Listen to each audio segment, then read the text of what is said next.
السلام علیکم ورحمۃ اللہ تعالی وبرکاتہ۔ نحمده ونصلي ونسلم على رسوله الكريم، اما بعد فاعوذ باللہ من الشیطان الرجیم، بسم اللہ الرحمن الرحیم۔ ان اللہ وملائکته یصلون علی النبی یا ایہا الذین آمنوا صلوا علیہ وسلموا تسلیما۔ اللہم صل علی سیدنا ومولانا محمد معدن الجود والکرم وآلہ الکرام وابنہ الکریم وبارک وسلم صلاۃ وسلاما علیک یا رسول اللہ صلی اللہ تعالی علیہ وسلم۔ سورہ بقرہ آیت نمبر 168 کی تفسیر ہے۔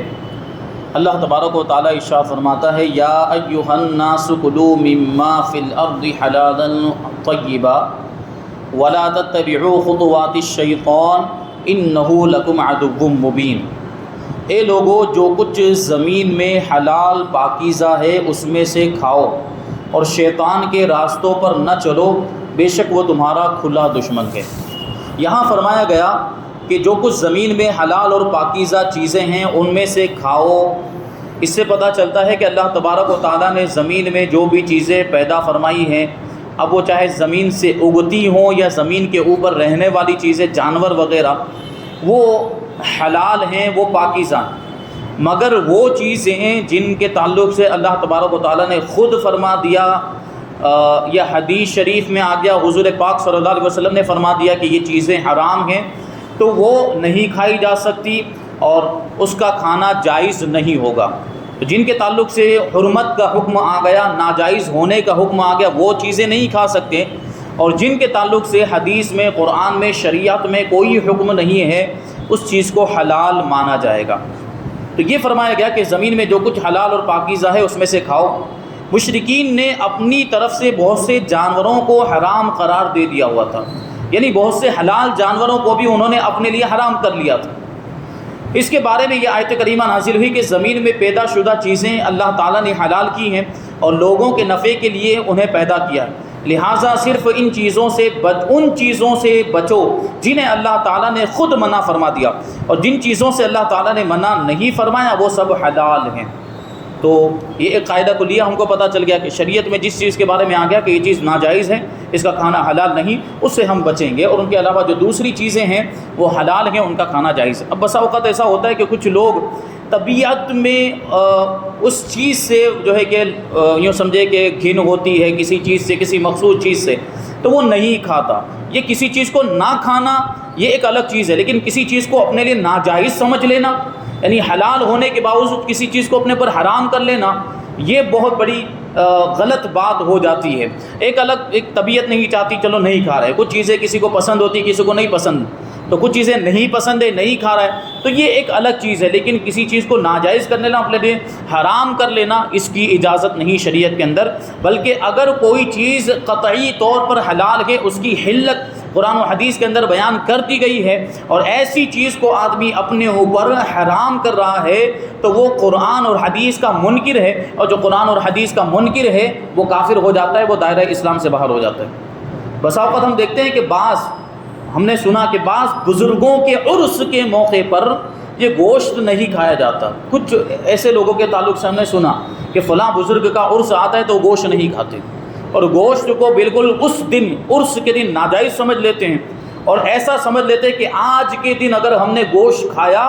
تو بہت بڑا گناہ ہو جائے گا یا بہت بڑے نقصان کا ہمیں سامنا کرنا پڑ جائے گا۔ یہ سخت گناہ ہے۔ اس طرح جو چیزیں اللہ تعالیٰ نے گوشت کو حلال کیا ہے، یعنی حلال جانوروں کا گوشت، اب اس کو اپنے لیے وہ حرام کر رہے ہیں، اب وہ اپنے لیے ناجائز، اگرچہ ایک ہی دن کے لیے صحیح، لیکن یہ شریعت کی خلاف ورزی وہ کر رہے ہیں، شریعت پر افتراء کر رہے ہیں۔ جس چیز کو اللہ تعالیٰ نے، رسول پاک نے حلال رکھا اس کو اپنے لیے ناجائز کر رہے ہیں، اس کو اپنے لیے حرام کر رہے ہیں۔ تو انسان کو تو اس کا اختیار نہیں، عام مومنین کو تو اس کا اختیار نہیں کہ اپنی مرضی سے جس چیز کو چاہے حلال کر لے اور جس چیز کو چاہے حرام کر لے۔ عام انسانوں کو، عام مسلمانوں کو اس کی اجازت نہیں، وہ تو رسول پاک صلی اللہ علیہ وسلم کی شان تھی۔ اللہ نے حضور کو یہ اختیار عطا فرمایا کہ جس کے لیے جو چیز چاہے حلال فرما دے اور جس کے لیے جو چیز چاہے حرام فرما دے، ہمیں اختیار نہیں۔ تو اللہ نے جو چیز حلال فرمائی وہ حلال ہی رہے گی، اور جو اللہ تعالیٰ نے جس چیز کو حرام فرمایا وہ حرام ہی رہے گی۔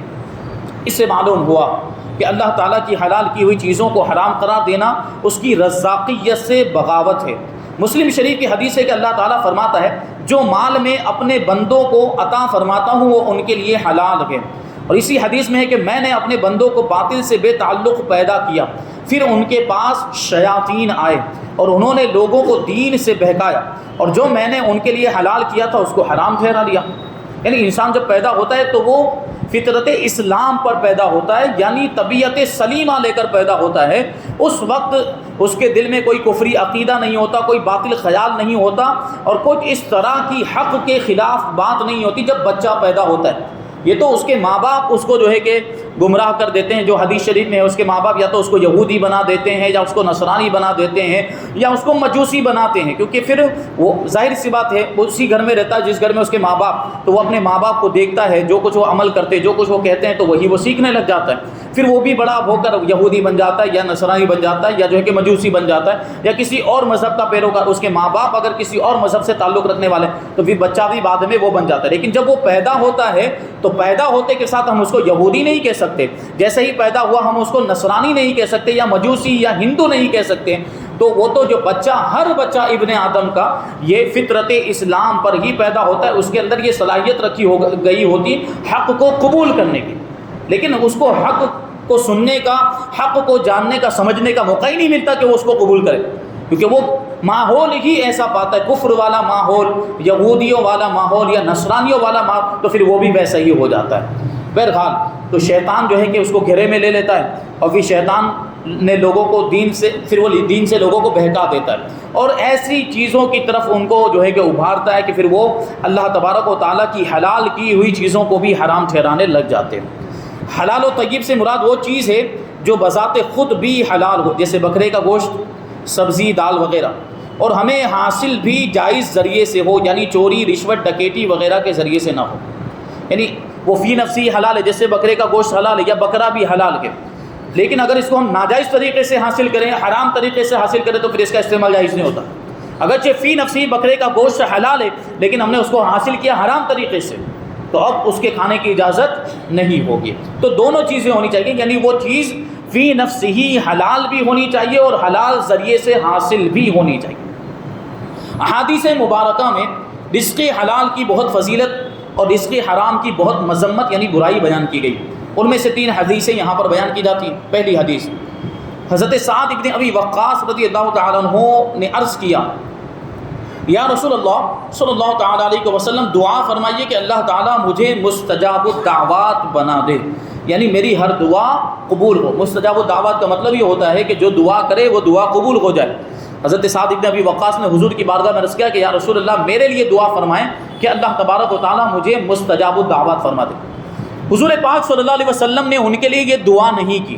یعنی اگر حضور پاک صلی اللہ علیہ وسلم چاہتے تو ڈائریکٹ اللہ کی بارگاہ میں ہاتھ اٹھا کر یہ عرض کرتے تھے کہ اے پروردگار سعد ابن ابی وقاص کو مستجاب الدعوات بنا دے۔ نہیں، حضور پاک صلی اللہ علیہ وسلم کو اللہ تبارک و تعالیٰ نے شارع بنا کر بھیجا کہ جو حضور ارشاد فرمائے وہی شریعت بن جاتی۔ حضور جو ارشاد فرما دیتے ہیں وہی حکم شرع ہے، اور چونکہ حضور پاک صلی اللہ علیہ وسلم نے جو قانون متعین فرمائے، شریعت کے احکام جو ہمیں عطا فرمائے وہ قیامت تک کے لیے ہے۔ ابھی حضرت سعد ابن ابی وقاص کے لیے دعا کر دیتے وہ مستجاب الدعوات بن جاتی، اس میں صرف انہی کا فائدہ ہوتا، لیکن آگے جو حضور نے بات ارشاد فرمائی حضرت سعد ابن ابی وقاص کے لیے، وہ بات صرف ان کے فائدے کے لیے نہیں تھی بلکہ قیامت تک آنے والے سارے مسلمانوں کے فائدے کے لیے۔ وہ کیا بات ہے، آپ سنیں گے تو ایمان تازہ ہو جائے گا۔ اللہ کے رسول صلی اللہ علیہ وسلم نے ارشاد فرمایا، اے سعد اپنی خوراک پاک کرو، یعنی اپنا کھانا پینا پاک رکھو، یعنی حلال روزی کھاؤ، خود بخود مستجاب الدعوات بن جاؤ گے۔ حلال روزی اگر ہم کھائیں گے، حلال لقمہ کھائیں گے، پاکیزہ رزق کھائیں گے تو خود بخود ہماری دعاؤں میں تاثیر پیدا ہو جائے گی۔ اور یہ ہم نے دیکھا بھی، ہم بزرگوں کو دیکھتے ہیں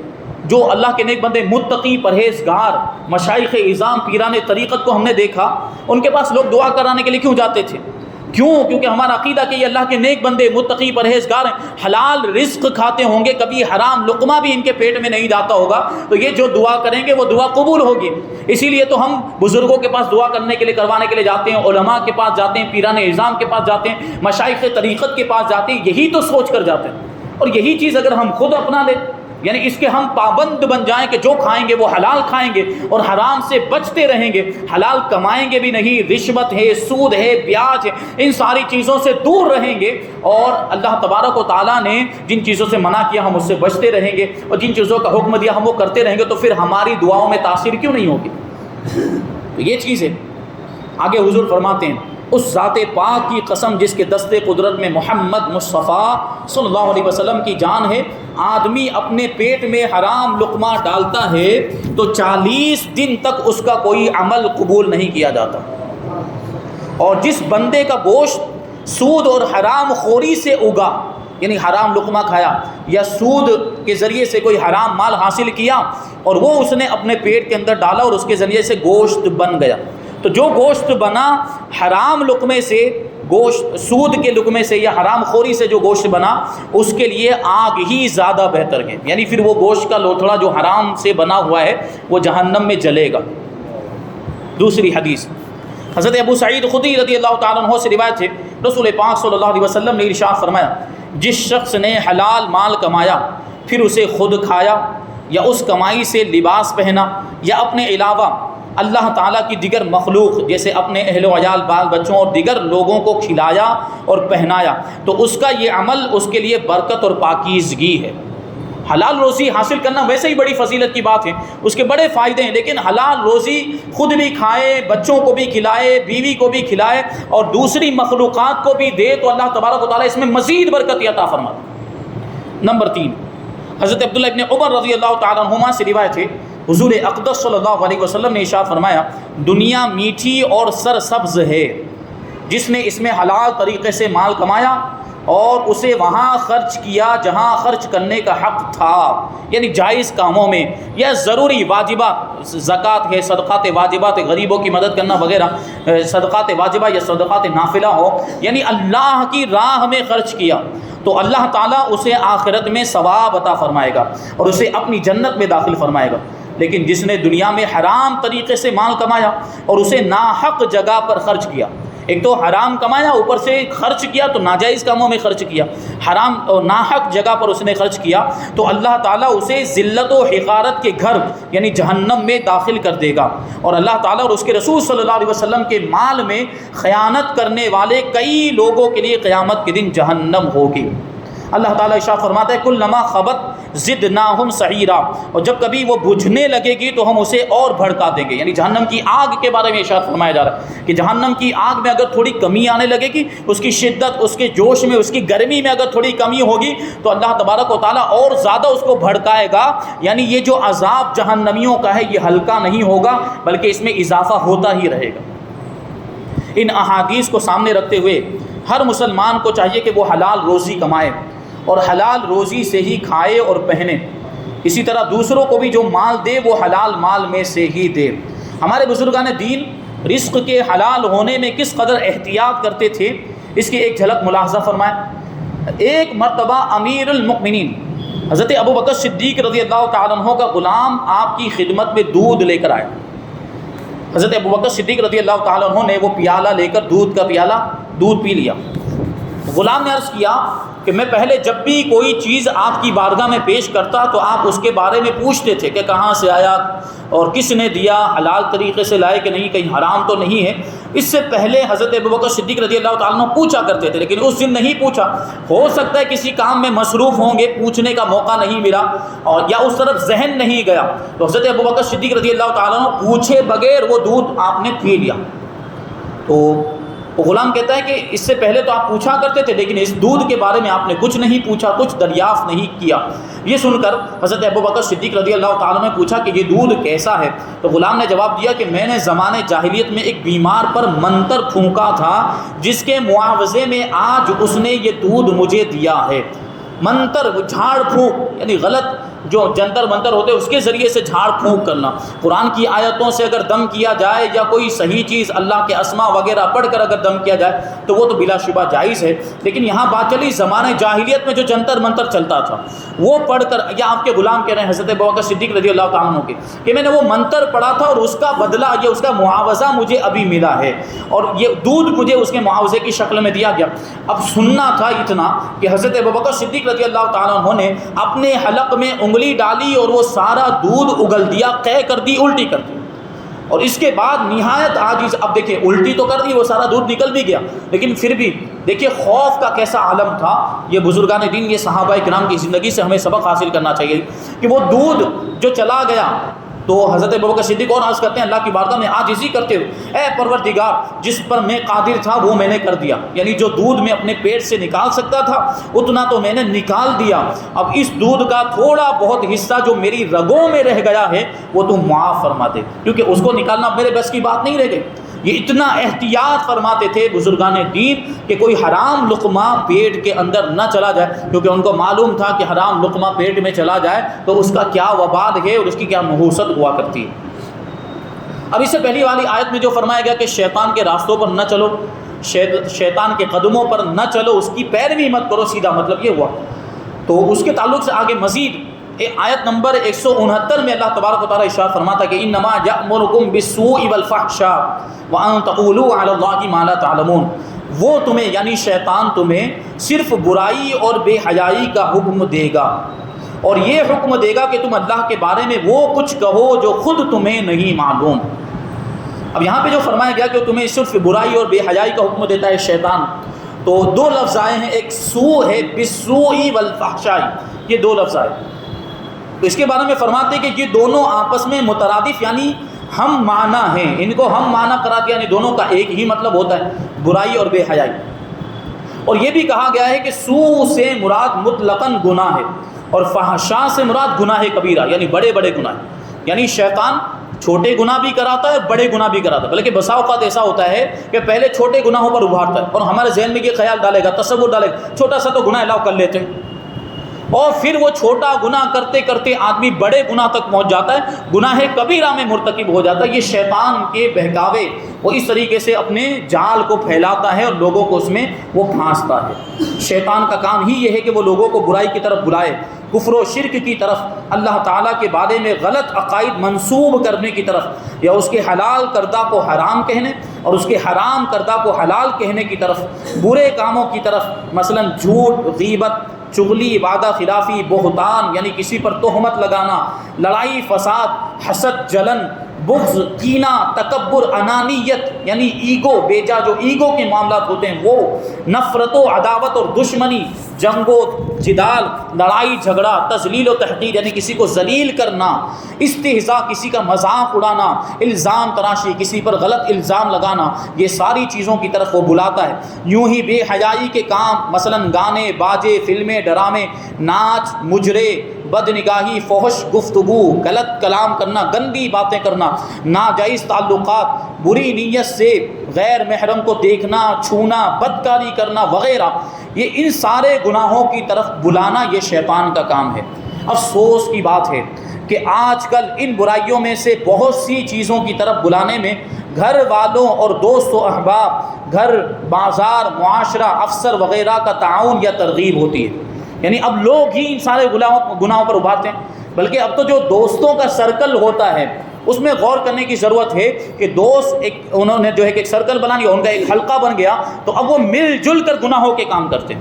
اور ان میں اگر کوئی اچھا ان کا دوست ہے، ان کا ساتھی ہے، نمازی ہے، اگر وہ نماز پڑھنے کے لیے بھی جا رہا ہوگا نا تو اس کو آر دلائیں، بہت بڑا نمازی بنتا ہے، بہت نیک بنتا ہے، بہت متقی پرہیزگار بنتا ہے۔ اور اگر ان کے ساتھ کوئی ایک دوست کسی گناہ کے کام میں شریک نہیں ہوتا تو اس کو آر دلائی جاتی، اس کو شرم دلائی جاتی کہ تو ہمارے ساتھ رہنے کے لائق ہی نہیں ہے، کہ ہم جو کام کرتے ہیں، ہم جو یہ گناہوں کے کام یا جو بھی خرافات ہم کرتے تو اس میں شریک ہوتا ہی نہیں۔ اس طرح کے معاملات ہو گئے، ابھارا جاتا ہے بلکہ مجبور کیا جاتا ہے گناہ کرنے پر۔ تو ایسے لوگوں کی صحبت میں رہنا ہی نہیں چاہیے جو ہم سے گناہ کے کام کروا رہے ہوں۔ ایسے لوگوں کی صحبت اختیار کرنی چاہیے کہ جن کی صحبت میں اگر ہم رہیں تو برے ہوں تو اچھے بن جائیں، گنہگار ہوں تو نیک بن جائیں، ایسے لوگوں کی صحبت اختیار کرنی چاہیے۔ کوئی آدمی نیکیوں کی طرف آنے کا سوچتا بھی ہے تو مذکورہ بالا افراد اسے کھینچ کر گناہوں کی طرف لے جاتے ہیں۔ اے کاش کہ ہمیں اچھی صحبت، اچھا مطالعہ یعنی اچھی کتابوں کو پڑھنا اور اچھا گھرانہ اور اچھے دوست مل جائیں، تو چونکہ یہ ساری چیزیں اگر اچھی ہوں گی، ہم اگر اچھے دوست بنائیں گے، اچھی صحبت اختیار کریں گے، ہمارے گھر کے افراد بھی اگر نیک ہوں گے، متقی پرہیزگار، ماں باپ خاص طور پر اگر متقی پرہیزگار ہوں تو پھر اولاد خود بخود نیک بن ہی جاتی ہے۔ ہم نے دوست بھی ایسے بنا لیے جو نیک ہیں اور ہمیں نیکیوں کا حکم دیتے ہیں، ہمیں گناہوں سے بچاتے ہیں، برائیوں سے بچاتے ہیں، تو پھر یہ بھی ایک بہت بڑی اللہ کی نعمت ہے، ہمیں دعا کرنی چاہیے۔ اور اگر ایسا معاملہ ہے کہ ہم نے دوست پہلے سے بنائے ہوئے ہیں، وہ دوست اس طرح کے ہیں اور اللہ تعالیٰ نے ہمیں توفیق دی ہے، ہم نمازی بن گئے، ہم نیکوکار بن گئے، ہم گناہوں سے بچ رہے ہیں، تو اب ہمیں کوشش یہ کرنی چاہیے کہ ہم اپنے دوستوں کو برائیوں سے بچائیں، ہم انہیں گناہوں سے بچائیں، ہم انہیں ان سے نیک کام کروائیں، ہمیں اس کی کوشش کرنی چاہیے۔ اللہ تبارک و تعالیٰ کی بارگاہ میں دعا ہے کہ جو کچھ بھی بیان ہوا اس پر ہم سب کو عمل کرنے کی توفیق عطا فرمائے اور نور قرآن سے ہم سب کے دلوں کو روشن اور منور فرمائے۔ وما علینا الا البلاغ۔